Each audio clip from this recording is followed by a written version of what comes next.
Baik teman-teman, selamat datang kembali. Pada kesempatan kali ini saya akan membahas analisa saham atau rekomendasi saham untuk periode tanggal 10 Juni sampai dengan 14 Juni 2024 ya. Jadi untuk minggu ini saya akan bahas seperti biasanya saya selalu rutin untuk bahas saham-saham perbankan, terutama yang big banks ya, bank yang terbesar. Dulu namanya Buku 4 ya, Bank Umum Klasifikasi Usaha. Eh, yang keempat ya sekarang kan KBMI sih sebenarnya ya. Ya, jadi masih yang terbesar juga dan juga ada beberapa yang KBMI 2. Jadi KBMI 4 dan KBMI 3 yang saya bahas ya kalau lebih seperti itu ya. Jadi kenapa saya bahas saham perbankan memang kan masih lesu ya. Masih cenderung downtrend ya. Ada bahkan yang downtrendnya seperti BBRI masih cenderung kuat banget ya. Kenapa saya bahas? Karena ya memang rutin saya bahas. Kalau misalnya belum saatnya untuk buy ya saya bilang belum buy. Terus kira-kira buy-nya di mana saya akan informasikan juga. Terus yang sudah punya kira-kira bagaimana, yang belum punya kalau mau buy kira-kira buy-nya di mana. Ya, memang kalau saham perbankan ini kalau kita lihat seperti contohnya ya nanti kita bahas teknikalnya BBRI itu dia turunnya dalam banget ya seperti itu ya. Memang terakhir laporan keuangan bulanan dia ada sedikit penurunan fundamentalnya seperti itu ya. Karena beban keuangannya ada kenaikan ya seperti itu ya. Ada rasio kredit macet yang agak naik sehingga dia mempengaruhi setidaknya postur dari rugi labanya seperti itu ya. Sampai dengan bulan April seperti itu ya. Jadi kira-kira bagaimana Pak Sundar ke depannya untuk saham perbankan? Memang saat ini masih lesu ya. Kalaupun nanti kalau dia sudah mulai bangkit kembali, itu kemungkinan investor lebih cenderungan mungkin ya dia akan tunggu laporan keuangan untuk uh, half pertama ya, first half of 2024 ya. Jadi laporan semester pertama 2024 nanti keluar mungkin di sekitar bulan Juli ya seperti itu ya. Jadi kalau keluar kalau dia misalnya saham-saham big banks itu ternyata secara fundamental dia masih mampu menciptakan laba atau kenaikan laba maka dia akan tetap akan bangkit ya seperti itu ya kemungkinan besar seperti itu kalau tidak ada tekanan dari penjualan asing atau dari ekonomi Indonesia sendiri seperti itu ya. Jadi BBRI saat ini contohnya itu tertekan karena penjualan asingnya kenceng banget ya seperti itu ya. Jadi dia tertekan banget. Sebenarnya secara fundamental memang ada penurunan untuk BBRI tapi uh, dia itu nggak terlalu bahaya banget nggak ya. Penurunannya karena memang asing buang barang ya seperti itu ya. Nah, kita akan coba lihat dulu untuk yang terakhir, kalau Anda menggunakan sekuritas YP atau Mira Asset, ini saya tampilkan screenshotnya ya. Nah, ini sebelumnya sudah pernah terjadi. Margin rasionya untuk BBRI itu di 0% kan lagi. Jadi investor atau trader lokal yang mau beli di BBRI itu dia harus menggunakan posisi dari cash-nya, nggak bisa dari margin rasionya. Ya, margin rasionya itu 0%. Kalau kita bandingkan dengan ini contoh saya ketikan ya, untuk BBCA misalnya saham BBCA itu dia masih dikasih marginnya 75%. Jadi intinya seperti ini. Misalnya Anda punya saham BBCA di portfolio Anda senilai 10 juta. Dia akan dihitung sebagai posisi buy power Anda itu 75% dari 10 juta. Jadi 7,5 jutaan ya. Jadi dia akan kasih istilahnya kreditnya ya. Jadi kalau misalnya uang di RDN Anda nggak cukup, dia akan kasih posisi kreditnya untuk rekening reguler yaitu 75%. Jadi sebatas kurang lebih 7,5 juta dari 10 juta yang Anda punya yang di BPCA. Contohnya seperti itu. Nah, untuk BBRI itu dia tiba-tiba dinolkan lagi. Ini pernah kejadian sebelumnya juga sudah saya bahas di video. Jadi sekuritas ini YP ini Mira Asset, dia terkenal sekuritas yang dalam tanda petik uh, sekuritas yang retail ya, pasukan retail katanya gitu ya. Karena memang banyak retail yang terdaftar di Mira Asset ya. Ya, walaupun nggak sekuat dulu ya. Ada beberapa retail yang sudah pindah ke sekuritas lain, tapi sekuritas YP atau Mira Asset ini masih terkenal sekuritas untuk retail. Nah, kalau kita lihat ini dikasih nol lagi, jadi resikonya meningkat. Memang BBRI terakhir dia turunnya sampai minus 3,33% lagi, di minus 3,33% ya. Dia kan testing untuk swing low terdekatnya ya. Apakah nanti ditembus lagi ke bawah atau tidaknya ya. Nah, tekanan dari BBRI ini tidak lain adalah penjualan asing dan juga kursnya rupiah ya, USD rupiah itu juga kita perhatikan karena kecenderungan akhir-akhir ini ketika kursnya USD IDR itu dia mulai naik, maka saham perbankan itu kecenderungan akan lesu atau bahkan drop lagi ya seperti itu ya. Nah, kita lihat terakhir juga terkoreksi kembali ya. Jadi sebelumnya berusaha bangkit, gagal dia terkoreksi kembali. Nah, kira-kira nanti analisa teknikalnya bagaimana kita akan bahas di chartnya ya. Jadi ini hanya sekedar kayak pembukaan. Nah, saya akan sharekan dulu untuk chartnya atau grafiknya. Sebentar saya print screen-nya dulu. Nah, yang pertama yang saya bahas adalah untuk Bank Mandiri. Kalau kita perhatikan Bank Mandiri ini dibandingkan dengan BBCA, BBRI dan BBRI itu dia reboundnya paling kuat ya sejauh ini ya. Jadi kalau kita perhatikan dia jangka pendeknya MA20-nya mendatar, tapi MA20-nya itu masih di bawahnya MA200-nya atau harga rata-rata 200 periode 200 harinya. Nah, MA200-nya saat ini sedang diuji itu di level kalau kita perhatikan dia di level 6.280 yang mana high-nya yang terakhir ditutup 6275 ya seperti itu ya. Jadi kalau dalam minggu ini dia berhasil naik lagi ke atas 6275 atau 6300 yang sudah punya kalau mau tambah lagi average up boleh ya. Yang belum punya kalau mau buy boleh ya. Karena area buy on weakness untuk BMRI saya gambarkan di 6200. Artinya buy on weakness itu kalau dia turun di bawahnya 6200 jangan beli. Jadi yang sudah punya juga pasang trailing stop-nya atau stop loss-nya mulai dari 6200 atau bertahap aja Anda pasang berikutnya di 5975. Jadi turun di banyak 6.200 lagi, Anda jual dulu sebagian, turun banyak 5975, kemungkinan dia akan turunnya dalam banget seperti sebelumnya dia turunnya bisa sampai 5.525. Jadi garis-garis ini sudah saya gambarkan sebelumnya. Anda tinggal pasang aja automatic order untuk sabuk pengamannya ya, untuk trailing stop-nya atau stop loss-nya. Nah, kalau dia berhasil naik lagi, kita boleh tambah lagi, belinya nyicil aja. Jangan terlalu agresif ya seperti itu ya. Karena walaupun MA200-nya masih bagus, ini masih bagus MA200-nya, melandai ya. Jadi dia akan testing kalau dia bertahan di atasnya 6.275 atau 6.280 lah ya MA200-nya, maka kemungkinan dia masih bisa naik sampai 6.800 ya.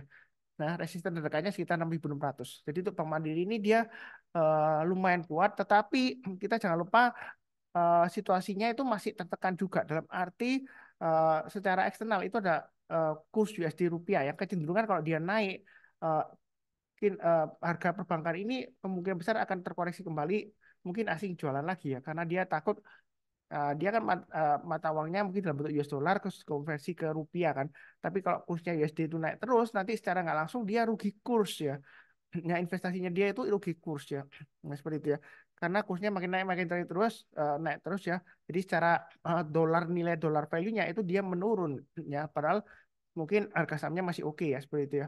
Jadi itu dipertimbangkan juga faktor eksternal. Jadi jangan terlalu agresif juga saat ini ya. Mungkin kalau dia sudah mulai aman, mungkin nanti setelah laporan keuangan semester pertama keluar kalau masih bagus ya kalau sudah membaik harganya kita barusan mulai investasi untuk jangka menengah sampai panjangnya seperti itu ya. Nah bicara mengenai saham perbankan mungkin agak panjang saya ngomongnya ya. Itu pernah sebelumnya dia turun sampai minus 40% dari highest-nya ya. Seperti itu ya. Dan kemudian butuh waktu sekitar 2 tahun untuk recovery. Barusan dia bisa breakout lagi, higher high lagi. Ya, itu sebelumnya. Jadi apakah nanti ini kalau kita turun-turun terus nanti kita panennya 2 tahun kemudian sebenarnya belum pasti ya. Memang sebelumnya 2 tahun dia bangkit balik ke angka high yang sebelumnya. Tetapi kita bicara mengenai saham, kita nggak bisa memakai acuan yang pasti masa lalu. Oh, masa lalu dia uh, turun 40%. Pak Sunar itu saatnya borong. Kemudian kita tunggu aja 2%, 2 tahun kita panen 2 digit. Mungkin 25% kita panen ya seperti itu ya eh, keuntungannya atau bahkan lebih dari 25% atau 50% atau 100% ya bisa bisa juga ya seperti itu. Tetapi tetap mindset kita itu selalu fokus ke trennya. Kalau trennya masih strong downtrend ya lebih baik kita hindari dulu. Kalaupun kita mau coba-coba kita jangan buy terlalu banyak. Kalau turun kita pasang trailing stopnya atau stop lossnya. Itu saran saya. Jadi eh, yang dikatakan Lokeng Hong itu benar sih ya. Kalau kita mau investasi ya kita pilih saham-saham yang murah ya seperti itu ya. Saham yang Mercy kita beli di harga bajai ya seperti itu ya. Masalahnya apakah nanti di kemudian hari bajai tersebut kita bisa jual di harga Mercy. Jangan-jangan nanti ke harga sepeda atau kalau turun lagi harga barang rongsokan ya seperti itu ya. Untuk saham ya saya nggak bilang untuk saham perbankan ini ya seperti itu ya konsepnya kalau murah itu kadang-kadang kita harus tunggu kalau misalnya kondisinya sudah membaik, harga sudah mulai naik ke atas, itu kita berusaha mulai buy. Ya, seperti kata Peter Lynch, kalau marketnya itu lagi downtrendnya strong banget, lagi bearish marketnya, kita jangan buru-buru untuk all in ya. Tunggu keadaan lebih membaik, harga sudah membaik, kita barusan buy. Sudah saya pernah sharekan di grup. Bukan berarti exit atau keluar dari pasar saham, enggak. Mungkin sahamnya dialihkan ke eh, saham yang lainnya yang lagi naik. Nanti saya juga ada bahas untuk sesi video yang saham-saham yang trennya masih cukup kuat, menarik untuk trading jangka pendek ya, karena situasi ISG-nya kan masih lesu dan cenderung tertekan ya, seperti itu. Jadi jangan terlalu agresif dulu, itu saran saya. Ya, cukup ya untuk BMRI. Nah, berikutnya BBCA. Memang BBCA ini sebelumnya saya ada buy, kemudian saya jual lagi kena trade stop ya, tapi saya belum buyback. Untuk BBCA ini tetap sama area buy on weakness-nya sekitar 9325. Saat ini dia sedang turun, jadi jangan langsung buy. Buy on weakness itu artinya kalau dia turun jangan langsung buy. Kita tunggu kalau menjelang penutupan atau besok paginya dia berhasil naik ke atas 9325 ya atau 9400 ya. Acuannya yang saya sudah pernah sebutkan di grup ya, kita mulai buy. Buy-nya bertahap aja. Jangan lupa pasang trailing stop-nya juga. Tapi kalau kita lihat tuh BBCA ini MA 200-nya atau harga rata-rata saham 200 harinya itu cenderung mendatar ya. Jadi MA20-nya masih cenderung turun. Jadi jangka pendeknya dia masih cenderung downtrend. Kemudian untuk jangka menengahnya untuk BBCA atau MA 200-nya dia masih melandai. Jadi masih testing MA 200-nya. Ya, kemungkinan besar ini masih bisa koreksi lagi karena dia testing lagi ya area MA 200-nya. Jadi jangan lupa pasang trade stop-nya untuk BBCA ya. Ya, memang mungkin ada yang bilang, oh Pak Sunar, BBCA kan saham yang bagus ya. Memang benar BBCA adalah saham yang bagus. Tetapi hati-hati ya, di sini saya sebutkan. Kalau dia turun lagi di bawah 9.000, memang sebelumnya dia turun ekor panjang di bawah, kemudian dia berhasil tiba-tiba naik ya, bahkan roket naik ya. Ini yang sudah jadi sebelumnya. Nah, mungkin ada yang berpendapat, oh Pak Suntar kita tunggu aja 9.000 kita beli sebanyak-banyaknya ya seperti itu ya. Kita borong aja BBCA kan saham bagus. Jangan lupa, ini sebelumnya dia pernah turun dari 9.000 dia turun sampai ini turunnya jauh banget. Ini kalau kita lihat low-nya sampai 8 ribuan ya seperti itu ya. Dia butuh waktu yang lumayan lama sih kalau mau balik ke level yang 9.000 ini ya. Nah, seperti itu ya. Sebelumnya memang sempat naik kemudian dia turun lagi. Kalau setelah turun dia testing lagi di ini lumayan lama juga ya. Seperti itu ya. Jadi kita itu istilahnya uh, jangan terlalu memaksakan diri. Memang sahamnya bagus. Saya nggak pernah bilang bisnis saya jelek. Bahkan di video saya sebelumnya waktu 9.400 saya bilang kalau breakout ke atas 9.400 jangan ragu-ragu untuk buy high sell higher karena BBCA itu salah satu saham yang kalau misalnya nangkut buy-nya di ketinggian Anda bisa jual kalau kalaupun hold paling lama 1 tahunan itu sejauh ini sebelumnya ya seperti itu. Tetapi apakah akan tetap berlangsung ke depannya kita nggak akan pernah tahu pasti ya. Nah buktinya BBCA dari 9.400 dia bisa new all time high lagi ke 10.400 ya itu yang sudah saya sebutkan. Nah apakah ini kalau kita buy sekarang nanti juga bisa new all time high lagi ke 11.000 ya mudah-mudahan amin tapi nggak ada yang tahu pasti kapan ya apakah juga berhasil kita nggak tahu. Yang penting saya itu tetap fokus kepada trennya ya seperti itu ya. Jadi jangan terlalu agresif, tenang aja. Nggak ketinggalan kok nggak murah Pak Sultan mau murah baik ya silakan sih kalau mau bayar tapi ya jangan terlalu banyak ya, jangan terlalu agresif ya. Ya, kalau misalnya sebelumnya Anda investasi di BBCA, misalnya Anda investasi 100 juta, ya mungkin sekarang paling banyak 10 juta aja lah kalau keadaannya kan belum aman ya. Nanti mungkin setelah eh, laporan keuangan first half 2024 atau semester pertama 2024 keluar ya, kita kalau dia laporan keuangannya bagus, sejauh ini memang masih bagus ya. Ya kita boleh mulai masuk atau nyicil yang panennya mungkin 1 sampai 2 tahun ke depan ya seperti itu ya. Kalau lebih cukup. Berikutnya BBNI ya. BBNI dia memang area buy and weakness sudah saya sebutkan di 4750. Mungkin yang ikuti saya sudah beli di 4750 ke atas. Ternyata kok hari Jumat kok dia terkoreksi Pak Sunari. Anda pasang aja trade stopnya atau stop lossnya. Anda pasang di 4600 maksimum memang 4370. Kalau 4370 kan terlalu jauh dari harga 4750. Jadi mungkin Anda bisa pasang di 4600 atau 4500 stop lossnya 2 level. Ya, seperti itu. Nah, memang MA20-nya untuk BBN ini masih cenderung downtrend. Jadi dia itu masih belum benar-benar aman. Jangan lupa untuk pasang trailing stop-nya atau stop loss-nya. Jadi kalau dia gagal turun kita jual dulu saja. Ya. Kalau dia sudah mulai rebound mantul ke atas kita barusan buyback ya. Seperti itu ya. Jangan takut ketinggalan nanti jangan-jangan ketinggalan pas sebentar seperti ini ditinggal. Ya kan kita lihat dari MA20-nya aja. Kalau dia sudah mulai naik ke atas ya kita buy ya seperti itu ya. Eh, tapi kalau dia masih belum dia memang sebelumnya dia naik terus kemudian turun lagi. Jadi yang mau buy a weakness ini kalau kita lihat high yang terdekatnya ini ada high-nya yang di sini resisten minernya istilahnya di 4.800. Jadi kalau yang mau amannya mungkin kalau dia berhasil naik ke atas 4.800 Anda boleh mulai mulai buy atau sudah punya naik ke atas 4.800 Anda tambah lagi average up ya seperti itu ya.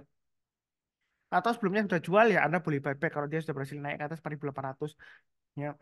Memang sekarang sudah saatnya untuk buy weakness yang sudah saya gambarkan ternyata masih koreksi lagi. Jangan lupa pasang trade stop-nya atau stop loss-nya. Ini downtrend-nya masih kuat. Ya, tahu dari mana MA20-nya masih turun ya, walaupun melandai tapi kan arahnya masih mengarah ke bawah. Ya. Jadi masih belum benar-benar aman. Apalagi kalau kita lihat yang terakhir itu penutupan hari Jumat tanggal 7 itu dia eh, DX, DXY atau DXY itu indeks mata uang US dollar itu mulai naik kembali ya seperti itu ya. Jadi kita harus waspada, jaga-jaga aja kalau dia amati Senin langsung dibuka lonjak. naik kursnya ya mungkin tertekan lagi ya saham perbankan ya. Jangan lupa pasang trade stopnya atau stop lossnya itu nasihat saya. Kalau lebih cukup berikutnya BBRI juga masih tertekan strong downtrend. Kalau mau amannya ini sudah pernah saya kasih garis tebalnya. Tunggu aja kalau dia berhasil naik ke atas 4680 kita barusan buy ya. Jangan pakai aja mumpung nyicil Pak Sunar nanti jangan-jangan seperti ini kita wah enak loh Pak Sunar dapat 2% atau sampai 5% sebelumnya ini cuan gitu ya. Tapi resikonya besar. Ya, kalau Anda bukan tipe orang yang bisa pantau setiap hari, setiap waktu, ini belum aman. Ini masih ada cenderungan untuk turun lagi bisa. Nah, turunnya sampai berapa? Ya, seperti itu kan pertanyaannya seperti itu. Nah, kemungkinan kalau dia turun lagi, balik lagi ke masa sebelumnya ketika dia right issue sahamnya ya saya lupa itu harga teoritis right issue-nya 3.600 atau 3.800 gitu ya saya lupa saya nanti Anda cek kembali di video saya sebelumnya kalau salah sih 3.800-an itu harga teoritisnya jadi untuk BBRI ini dia selama dia masih gagal bertahan di atasnya 5.050 itu resisten sebelumnya ya atau yang paling dekat itu 4.680 dia kecenderungan masih ada potensial untuk turun sampai dengan harga teoritisnya right issue sebelumnya tahun 2021-an kalau seingat saya. Nah, sekitar 3.800-an kalau salah ya. Mungkin ya. Atau 3.600 itu harga pelaksanaan right issue-nya saya lupa. Pokoknya 3.500 sampai 3.800. Kurang lebih seperti itu. Jadi masih belum aman. Murah sih murah, tapi kalau kita bicara mengenai murah di saham, kita harus tahu turunnya itu kenapa. Ya, karena apa? Kalau BBRI ini kan karena tekanan jual asing kan lumayan besar. Nah, mungkin ada yang belum tahu. Pak Sunar, cara lihat kalau asing jualan itu bagaimana? Kan saya sudah bagikan tools Sunar Superseed ya, yang saya bagikan free ya. Nah, ini saya sharekan dulu. Nah, ini Sunar Superseed saya bagikan free, linknya ada di video deskripsi. Pak, ini cara requestnya ya. Jadi hubungin saya langsung kalau mau. Nanti saya add di grup pakai Telegram ya. Anda bisa download sendiri. Nah, di main screener ya, Anda bisa clear filternya di baris pertama, kemudian ada filter lagi. Nah, di sini Anda bisa filter berdasarkan industrinya. Ini kan sektornya ya. Jadi di IISG itu ada 11 sektor. Ya, mulai dari IDX Basic sampai dengan IDX transportasi ya. Ini pokoknya ada kalau kita lihat sektornya di sini ini ada banyak ya sektornya ya. Nah, sebentar. Em, ini sektornya ada 11 ya. Jadi ada beberapa di sini terus kemudian kalau kita mau lihat saham perbankan ya yang dibahas Pak Suntar kan saham perbankan. Kita pilih yang bagian industri. Jadi maaf ini agak agak slow ya. Kita pilih yang banks, yang perbankan. Bentar. Saya pilih dulu yang industrinya, kemudian pilih ke banks. Ya, jadi Anda bisa lihat untuk perbankan ya. Terus kemudian kalau kita scroll ke kanan ya, itu dia ada net buy sell F foreign ya. NBSF minus satu itu berarti hari kemarin sebelumnya. Ini yang terakhir hari Jumat berarti ini hari Kamis ya. Minus satu itu sebelumnya yang hari terakhir ya. Berarti hari Kamis. Nah kalau kita lihat ini satu hari eh, minus juga. Ini kalau kita lihat dalam eh, kita urutkan terbesar ya. Kita urutkan yang largest dalam 10 hari terakhir ya. Bukan largest minus berarti nah, smallest ya karena kan kalau minus berarti net sell ya seperti itu ya. Nah itu terbesar net sell-nya yang paling besar di antara BBCA, BBRI, BMRI dan BBNI itu net sell asing yang paling besar adalah BBRI ya. Tekanan jualnya sampai 4,9 triliun dalam 10 hari terakhir ya. Kalau dihitung-hitung mulai dari penurunannya dari high yang sebelumnya setelah pembagian dividen itu mungkin sekitar mungkin 15 triliun lebih ya net sell asingnya ya seperti itu ya. Jadi kalau asingnya net sell berarti lokalnya borong saham BBRI besar-besaran ya. Nah, seperti itu ya. Jadi ini ketekanan jualnya masih cukup kuat. Kalau dia banting lagi kemungkinan ya bisa balik ke eh, level 3.800-an atau 3.600 ya seperti itu ya.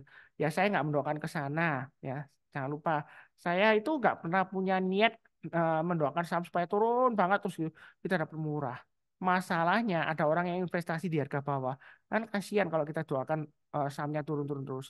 Nah, kalau didoakan turun terus, saya itu khawatirnya doanya dikabulkan. Memang dikasih murah. Tetapi apakah nanti bakalan dikasih naik lagi? Ya, seperti itu ya. Bingung kan?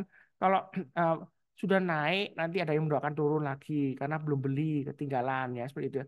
Nah, nanti kalau turun-turun terus, ya kan ada yang mendoakan turun-turun lagi supaya lebih murah ya. Kalau semuanya mendoakan turun terus supaya lebih murah, kapan didoakan naiknya, kapan naiknya juga ya. Yang penting adalah fokus kepada trennya. Selama downtrendnya masih kuat seperti BBRI ini kan downtrendnya kuat banget. MA20-nya mengarah ke bawah, harga sahamnya masih di bawahnya MA20-nya. Jangan terlalu agresif. Pasang trade stop-nya atau stop loss-nya itu saran saya. Nanti kalau sudah mulai uptrend, sudah akan saya infokan. Sebelumnya memang saya sudah infokan ini sudah mulai naik ya. Memang dia naik berhasil. Tetapi jangan lupa pasang trade stop-nya atau stop loss-nya juga. Ya seperti itu ya. Ternyata kan dia gagal lagi ya. Memang untuk BBR ini saya sudah gagal 6 kali ya. Seberhasilnya 1 kali waktu dia rebound. Tapi karena saya disiplin ya, jadi loss-nya nggak terlalu banyak. Saya buyback terus kemudian saya jual lagi kalau gagal ya seperti itu. Ya kita istilahnya dancing with the market lah saya itu seperti itu. Tapi saya buy-nya nggak terlalu banyak karena masih strong downtrend. Ya. Jadi jangan terlalu agresif, santai aja. Nah, berikutnya untuk BRIS untuk syariah, eh, saya belum cek lagi laporan keuangannya yang bulanan untuk syariah yang bagaimana. Tapi kalau kita lihat ini area buy and risk sudah saya gambarkan 2140 sampai 2200. Jadi mungkin yang ikutin saya naik ke atas 2200 bisa mulai buy. Ya memang sebelumnya sudah buy, tapi kan kalau kita lihat dia penutupan turun lagi. Anda pasang aja stop lossnya di 2110, 2110 atau maksimum di 2000 stop lossnya maksimum ya. Tapi kalau jauh ya 2140 sampai 2100-an itu stop lossnya. Nah, kalau dia berhasil naik lagi ke atas 2290, Anda boleh tambah lagi average up target price-nya di 2400 dan di 2700. Untuk BRIS memang MA200-nya masih aman ya, melandai mengarah ke atas, harganya masih di atas MA200-nya. Tetapi jangka pendeknya MA20-nya ini masih mengarah ke bawah dan harga sahamnya belum berhasil memotong MA20 dari bawah ke atas lagi. Jadi, kalaupun Anda mulai nyicil buy, jangan terlalu agresif karena masih cenderung downtrend ya. Nggak, kalau dibilang kuat banget ya nggak sekuat BBRI downtrendnya, tapi dia masih downtrend ya jangka pendeknya itu BRIS. Jadi jangan terlalu agresif, santai aja. Nanti kalau sudah mulai berbalik arah, saya bahas juga. Nanti Anda juga bisa tanya di grup ya. Jadi santai aja, itu saran saya. Nggak perlu terlalu khawatir, nggak perlu terlalu gelisah. Yang penting pasang trade stopnya atau stop lossnya. Oke, berikutnya untuk Arto ini MA20 sudah mengarah ke atas. Dia akan testing MA20-nya. Nah, kalau kita lihat Arto ini dia sideways di range-nya 2220 sampai 2470. Kalau yang mau buy weakness ya Anda tunggu aja di sekitar area 2220 sampai 2250-an ya. Jadi kalau turun jangan langsung buy, tunggu kalau dia berhasil rebound mantul ke atas kita barusan buy. Nah, kalau nggak dikasih kita buy high sell higher. Kalau dia berhasil naik ke atas 2370 kita buy target price dekatnya 2470. Kalau dia berhasil naik lagi ya kita tambah lagi atau average up. Tapi buy-nya jangan terlalu banyak-banyak. Memang MA20-nya sudah mengarah ke atas. Tetapi kalau kita lihat jangka menengah sampai panjang ini masih cenderung bearish ya. Karena MA200-nya ini walaupun melandai tapi kan dia harga sekarang masih di bawahnya MA200-nya. Jadi jangan terlalu agresif banget ya. Masih cenderung downtrend jangka menengah sampai panjang memang jangka pendeknya dia sudah mulai naik rebound ya seperti itu untuk Arto. Ya, tapi jangan lupa pasang aja trailing stop-nya atau stop loss-nya sambil pantau kira-kira kinerjanya bagaimana, apakah ada perbaikan atau tidak nanti ya seperti itu ya. Eh, Anda cek sendiri laporan keuangan bulanannya di websitenya Bank Jago ya sudah ada untuk Arto ini. Ya kurang lebih sih cukup sekian. Em, Saran saya sih kalau menghadapi situasi saat ini ya, Anda bisa dalam tanda petik keluar dulu dari market juga bisa. Tetapi Anda kalau mau trading juga masih menarik, ada beberapa saham yang uptrendnya masih cukup kuat ya. Nanti saya akan bahas di video selanjutnya. Jadi kalau Anda menggunakan Sunar Super Seed ini sudah saya bantu dari 1 tahun lebih ya, sudah saya bagikan free. Jadi Anda bisa screening sendiri secara mandiri untuk trading ya, saham-saham apa yang potensial. Anda bisa eh, mendapatkan cuan atau profit ya. Ada yang share di grup saya dari yang terakhir kan saya ada menambahkan filter untuk EMA crossover ya di screening saya. Jadi ada yang katanya cuan dari eh, apa ya sahamnya ya, BSSR kalau saya terakhir yang share ya. Ada yang share di grup seperti itu. Dia pakai screening saya ya lumayan lah sedikit-sedikit lah seperti itu ya. Memang marketnya lagi eh, nggak baik-baik saja dalam tanda petik ya marketnya kita masih cenderung bearish ya seperti itu. Ya, itu saran saya tetap ya. Yang penting jaga kesehatan. Di akhir video saya doakan selalu. Semuanya selalu sehat, damai, dan sejahtera selalu. Amin. Terima kasih banyak. Sekian. Tetap semangat.